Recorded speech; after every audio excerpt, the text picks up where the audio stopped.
กินฮอดเข้า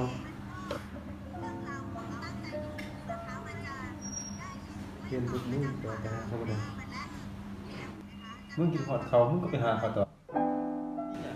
กูคิดฮอดคนเก่าเดี๋ยวนี้มันบ่มีแล้วโอเคบ่พออันตาเมืองนี่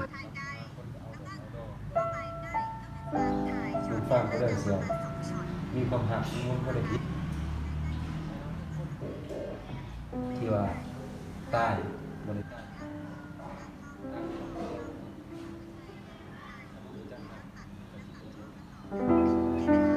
หักไว้ที่หักคอ